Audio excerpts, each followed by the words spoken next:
Hi everyone, welcome to my sewing studio. I am Lisa from Pink Holly Bush Designs. If you are new here, I am the owner and designer of Pink Holly Bush Patterns, a line of sewing patterns for children, most of which include an option for smocking and most of which are designed for knits. But today we're going to talk about something a little bit different.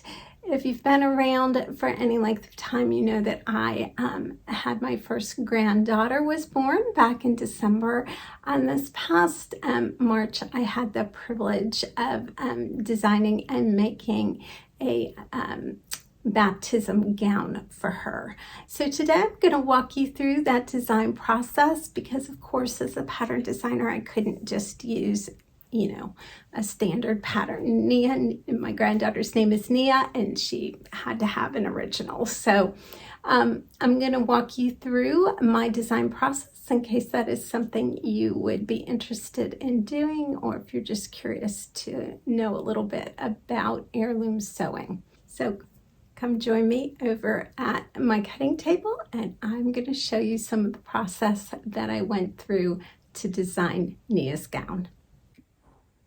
So last night I got all my smocking books out with the idea of starting to design Nia's baptism gown.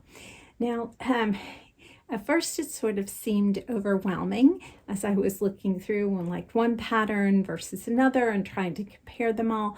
But as I really paid a little bit more attention, I realized there were really only a few different designs. So that is the first step, trying to decide on which design to go with. And here, let me walk you through and just show you the different ones. So you can do what this one is here, which is basically a smocked from the shoulder gown. Now they've left a part in the center unsmocked. You could do that, or you could have it be smocked, the entire way. So that is one choice. Another choice would be just a basic square yoke dress, which is what this is, with smocking, coming down from the yoke. You can't see with this chubby little cheeks here, but there is lace and some embroidery on the yoke, and then the smocking coming down from it. You, of course, could do a bishop. That would be another option. Or this also has, again, the smocking is coming just on the sides. The pattern piece is actually here. I think you can see it. So the yoke here, and then the smocking coming down the sides. And this is a separate piece that goes down the front of the dress. Alternatively, I could have no smocking. I could go with this is Hope Danielle from So Beautiful from 2000. I like the lace, and then the embroidery goes all the way down the front. Instead of smocking, you're doing just the little tucks. And then my other option, again, would be something similar to this, which has lace, no smocking, and just variations. So I'm gonna see if my daughter can FaceTime and what she thinks about these different choices. As far as fabric, let me look at that. I'm going to go with this beautiful batiste. It's from my stash. I actually don't know what the fabric is. I know it's a cotton batiste, but it has a nice sheen to it that I really like. So we're going to use that for the most of it. Then depending, I've got my laces out, and we'll see. I'm don't want to do the ecru. I will definitely be going with white lace. I think we'll probably use the roses on the bottom, but which one I use really depends, of course, on what my daughter chooses gown-wise. And I also have this one, which I think is really pretty. The flowers running along it. So we will see what she thinks, and I'll go from there. Well, it's time to get cutting out on Nia's dress, and so I have all my patterns out again, and I'm comparing sizes. So Nia will be 3 months old when she's baptized, and you would think that that would mean I should just make a size 3 month. Of course, the design that my daughter chose that she wanted me to primarily work with is the Hope Danielle, and it of course is a size 6 to 12 month, and so I want to make sure that it's going to fit Nia and that she isn't swimming in her gown. And here's the Hope Danielle. So my daughter wants me to primarily go with the Hope Danielle, but she wants smocking here on the sides rather than the pin tucks. So I'll be showing you how I'm going to do that. But the other thing that I am concerned about, and the reason I have all my patterns out, is Hope Danielle is 6 to 12 month size, and Nia is only going to be 3 months at her baptism. So I want to make sure that she isn't swimming in the size of this dress, and so how do I make sure? So the first thing I'm doing is just pulling out a whole bunch of different patterns, as well as my standard measurements, and just comparing sizes and really getting more of a sense of what a 3 month size looks like. So I am going to be taking some width out of the dress and making it a little bit narrower. I'm also going to be dropping the armhole down, though. In comparing the Hope Danielle to the other patterns, I found that the armhole was very high, and of course want to make sure that this is the armhole curve.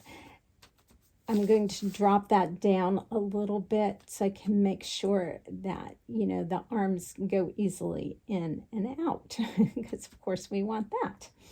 I'm also going to incorporate a couple methods I just want to show you here. This is an antique gown that is in my family. And you'll see at the sleeves, they've used beading and run ribbon through it. And so I'm going to use that so that I can pull those sleeves in that way and just tie bows rather than having it tight or gathered. So we have some adjustment there. And then on the back, through this binding, they've just run a little cord, and so you can just tie it. There's no other fastenings here, and of course Nia's going to have a slip under it, so I'm going to go with this method of just tying it in the back rather than buttoning it. Another option, of course, is you can get a beauty pin and just pin it in the back. That was another thing that was traditionally done. That doesn't seem really comfortable for a baby that's always lying down, and so I'm hesitant to do that. As far as the slip fitting, it's going to be a button on the shoulder slip. Pull that down and make sure you can see that. Okay, so the button's on the shoulders. So if the slip is too big, I can always, when I get there, move those buttons a little bit and so bring that up a little bit to fit better. So I have adjustment in the slip that way, and I'll have adjustment in the dress on the back. So my daughter wanted smocking on Nia's baptism gown, and I'm adding smocked side panels it took me a while to figure out how to do this, and it was my good friend Kelly who finally came up with the solution of just doing these sort of inserts. I was going to try and smock it all the way to the armhole, and she thought that really would give me just too much width on a little baby, and it would just be too much going into that armhole. So let me show you how I'm doing this. This is the pattern piece that I've traced off, and I've measured this width here, and I have times that by 3. And that's going to give me more width than I need, but I can always cut off some and eliminate it. I also cut my panel longer than the pattern piece, so I have a little bit of length to work with as well. I've pleated a lot of rows. I think I have 19 here. Again, so I can make the smocking come down as much as I want it to. Now, the little bit of tricky part here is the original pattern has pleats in here, and I really wasn't quite sure how much room that took up. But I did the pleats on the back piece, or the tucks, I should say. Here they are, release tucks on the back. And I've determined that this series of tucks took up 2 inches of width. And the way I did that was I just measured the width of the pattern piece at the underarm compared to the width of my finished piece once I've taken in the tucks. So for my pleated piece, I've left my threads long so I could lay it out flat. I've gone through and I've taken out 1.25 inches here on this, well, it's not center front, but on, because they're side panels, but on the part that's going to be more towards the center, because the original pattern has that much before that first release tuck starts. And I'm having my smocking be where the release tucks are. So I've done that, and I've gone through and just tied off my pleating threads. Now I'm going to take my pattern piece, and I'm going to put it all the way over here and trace that armhole. And I'm going to line it up with one of the pleats so I maintain the grain line. So I'm lining this up with one of my pleats, because this is the straight of grain here, and then taking that to the top and making sure that I can get this to the armhole. So we'll go over one pleat, maybe one more. So I want to make sure I have 40 pleats on this side, so before I actually pull this out, I will make sure I have that here as well. Just stick this in. I'm going to take my blue marking pen and just trace this off. Now, I'm not going to use this to cut at this point. This is just to give me a sense of where I don't have to smock, and also let me create the smocking design. Okay, so there's that armhole traced off, and now I'm going to pull up my pleats and tie them off. So the way I determined what to tie this off, the width to tie this off at, was again using my pattern piece and then also the release tucks that I had done on the back piece. So I measured my pattern piece, the width here, right at the underarm, and that was 7.5 inches for the whole pattern piece. I determined from here that my tucks took up 1.5 to 2 inches in width. So I'm erring on the side of going smaller because this pattern is a size 6 to 12 months. Nia will only be 3 months when she's baptized, so smaller is better. So I'm tying this total width off here to 5 inches. And then I've done this to the width that my tucks were coming in on the back, the finish width across here. My next challenge was to figure out how to attach the smocking to the delicate lace. And the solution I came up with was to use entredeux between the lace and the smocking, because that gave me that firm edge of the batiste. I love how Nia's gown turned out. It was a joy to make it for her. Thank you for joining me. I hope you give heirloom sewing a try. If you're interested in this type of sewing, you want to check out this playlist for the July Flowers pattern.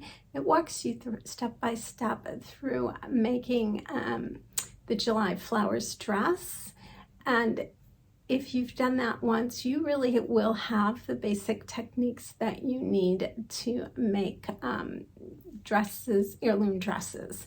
So it covers plackets and gathering and all those types of things that you need to know for heirloom sewing. So please check it out, and happy sewing.